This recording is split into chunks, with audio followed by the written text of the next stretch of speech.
Sortez cet enfant d'ici immédiatement, ces mots coupèrent l'air du parc comme une lame, transformant l'ambiance paisible en une scène tendue.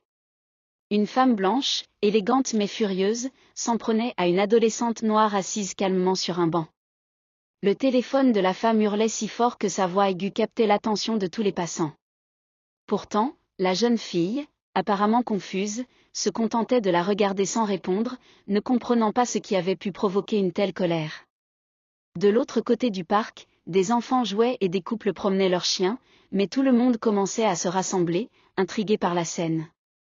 La femme, identifiée plus tard comme Catherine Miller, habitait un quartier aisé de la ville de Stanford, dans le Connecticut. Il était évident que cette situation perturbait les familles présentes. Le désespoir dans la voix de Catherine semblait incompréhensible pour l'adolescent, prénommé Jamal Anderson, qui ne voyait pas où il avait mal agi. Jamal, un garçon de 15 ans, était connu pour son comportement calme et ses excellents résultats scolaires. Il passait ses week-ends avec sa mère, Linda Anderson, une agente fédérale très respectée dans la région. Jamal aimait venir se détendre au parc pendant ses séjours. Ce jour-là, il espérait simplement passer un moment paisible. Mais tout bascula quand Catherine, dans une fureur incontrôlée, appela le 911, affirmant qu'une personne suspecte et dangereuse se trouvait dans le parc. Elle décrivit Jamal sans dissimuler ses préjugés. Sous couvert de préoccupation, Catherine laissa éclater ses préjugés. Pendant ce temps, Jamal, immobile sur le banc, gardait les mains bien en vue, comme sa mère le lui avait toujours appris. Il savait que le moindre geste brusque pouvait être mal interprété. La peur grandissait dans sa poitrine, mais il se forçait à rester calme. Quelques minutes plus tard, les sirènes de la police retentirent. 3 voitures arrivèrent en trombe, gyrophares rouges et bleus allumés, attirant encore plus l'attention. L'atmosphère devint étouffante alors que Jamal levait lentement les mains pour montrer qu'il ne représentait aucune menace. Il tenta d'expliquer aux policiers qu'il attendait simplement sa mère et qu'il n'avait rien fait. Mais les agents semblaient davantage écouter Catherine, qui gesticulait avec passion, affirmant qu'elle se sentait en danger parmi les familles présentes. Le sergent Black, un homme corpulent et sérieux, examina les papiers d'identité de Jamal, confirmant qu'il était mineur. Il essaya de lui expliquer qu'il devait attendre sa mère avant de décider de la suite. La situation prit une autre tournure lorsqu'une berline noire freina brusquement près de la scène.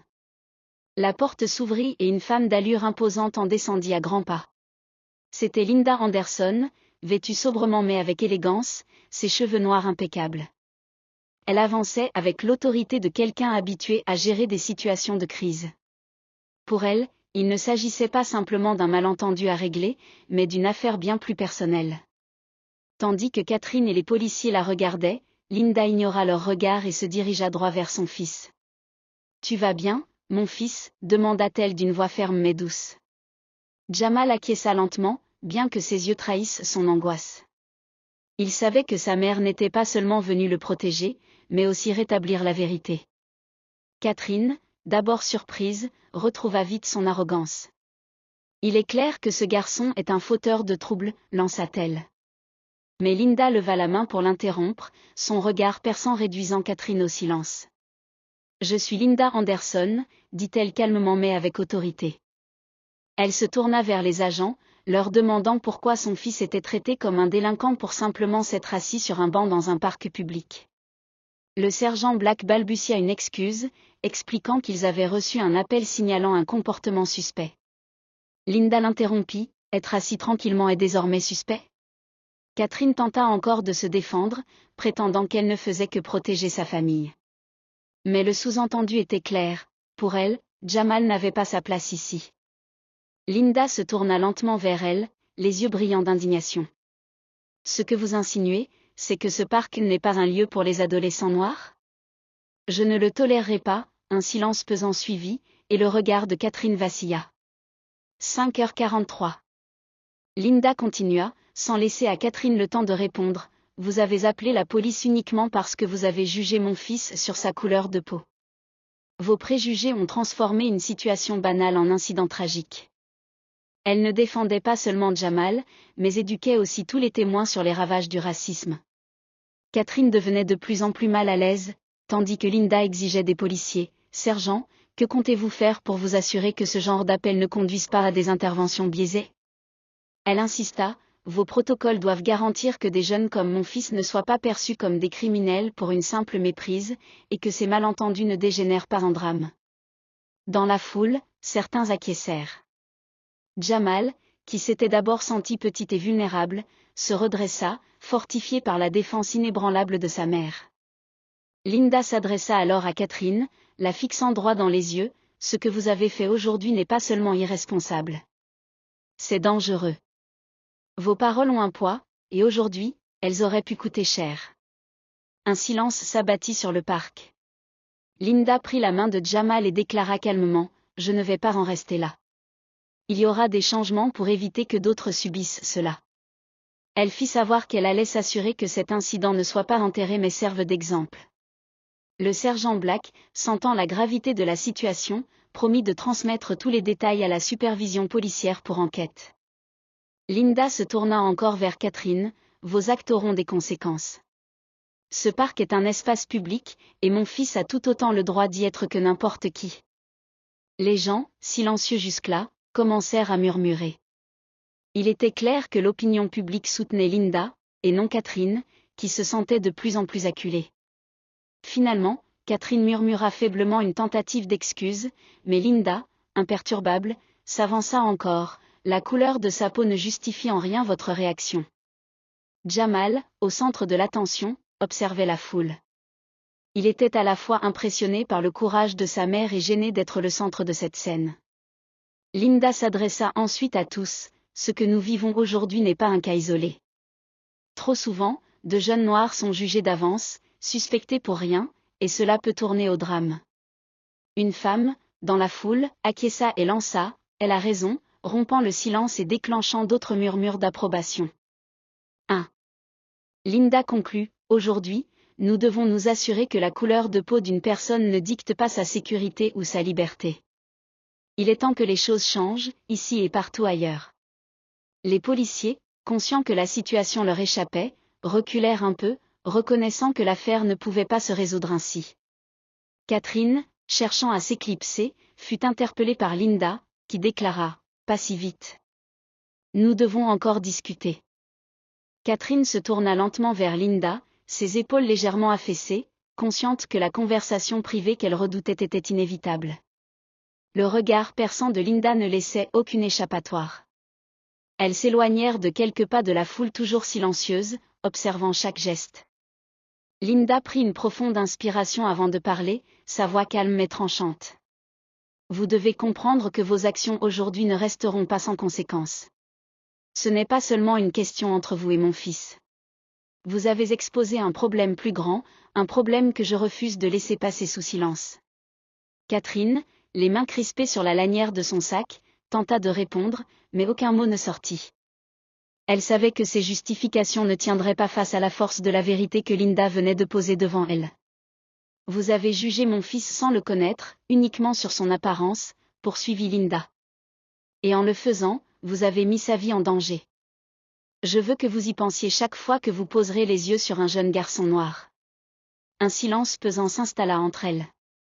De l'autre côté, les policiers échangeaient entre eux, évitant délibérément de croiser le regard des témoins. Jamal, toujours assis sur le banc, observait sa mère avec un mélange d'admiration et de soulagement. Catherine finit par baisser les yeux, murmurant faiblement. Je ne voulais pas que ça prenne ses proportions. Mais Linda, sans hausser la voix, répondit. Pourtant, c'est exactement ce qui s'est passé. Et c'est à cause de ces petites intentions que tant d'enfants comme le mien grandissent avec la peur. La foule, qui jusque-là était restée discrète, commença à murmurer à nouveau. Quelques personnes hochèrent la tête en signe d'approbation. L'une des femmes présentes, la même qui avait soutenu Linda plus tôt, s'avança légèrement, comme pour marquer sa solidarité. Linda fit un dernier pas vers Catherine, son regard toujours aussi ferme. Je ne veux pas de vos excuses maintenant. Je veux que vous changiez. Pour de vrai. Et que vous racontiez à vos amis, à votre famille, ce qui s'est passé ici aujourd'hui, pour que plus jamais cela ne se reproduise. Catherine, la gorge serrée, acquiesça lentement. Linda, sans ajouter un mot de plus, se tourna pour rejoindre Jamal. Elle posa une main protectrice sur son épaule et lui sourit faiblement, fière mais consciente de la douleur que cette épreuve venait de lui infliger. Les policiers, sous la pression des regards, s'approchèrent pour confirmer que l'incident était officiellement clos, promettant que leur supérieur serait informé de tout ce qui avait été dit. Le sergent Black, visiblement mal à l'aise, évita le regard de Linda en lui remettant sa carte. Linda la prit sans un mot, la glissa dans sa poche et, avec son fils à ses côtés, s'éloigna lentement du parc. Chaque pas qu'il faisait semblait lourd de sens, mais aussi porteur d'un message, celui d'une mère qui s'était levée pour défendre son enfant et rappeler à tous que le changement commence par la vérité, dit à haute voix. Alors que Linda et Jamal quittaient le parc, plusieurs personnes les suivirent du regard, touchées par le courage de cette mère. Certains sortirent discrètement leur téléphone, enregistrant les derniers instants de cette scène qui, sans le vouloir, était devenue un symbole de résistance et de vérité. Arrivé près de leur voiture, Jamal, la voix encore tremblante, demanda à sa mère. « Maman, est-ce que ça va recommencer un jour ?» Linda s'agenouilla devant lui, le regardant droit dans les yeux. « Peut-être, mais chaque fois que ça arrivera, on se lèvera ensemble. Et un jour, mon fils, ça changera. » Jamal essuya ses larmes d'un revers de manche, esquissant un petit sourire. Il savait que tant que sa mère serait là, il ne serait jamais seul. Et quelque part, au fond de son cœur, une graine de force venait de germer. Pendant ce temps, au parc, Catherine resta immobile. Elle sentit le poids de tous ces regards posés sur elle, non plus avec compassion, mais avec désapprobation. Le visage pâle, elle comprenait enfin l'ampleur de son erreur. Elle repensa aux mots de Linda, changés pour de vrai.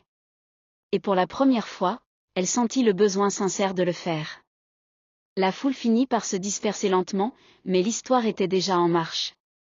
Les vidéos circulaient déjà sur les réseaux sociaux, suscitant des débats, des prises de position, des larmes, et aussi de l'espoir. Ce jour-là, ce n'était plus seulement l'histoire de Jamal et Linda, mais celle de milliers de familles confrontées à la même injustice. Le soleil déclinait sur la ville, et dans le cœur de chacun, une question restait suspendue. Et moi, que ferai-je la prochaine fois que je serai témoin d'une injustice ? Linda et Jamal quittent le parc, main dans la main. Le soleil commence à se coucher, projetant une lumière dorée sur leurs visages fatigués mais sereins. Jamal jette un dernier regard en arrière, vers les balançoires qui bougent encore légèrement avec le vent.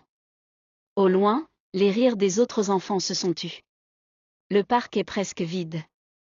Mais dans les yeux de Jamal, une lueur nouvelle brille, celle de la confiance retrouvée. Arrivée devant leur immeuble, Linda s'agenouille, essuie une larme sur la joue de son fils et lui sourit doucement. Jamal, cette fois, lui rend son sourire. Il ouvre la porte, entre chez lui, et referme doucement. La caméra reste fixée un instant sur cette porte close, symbole d'un chapitre qui se termine.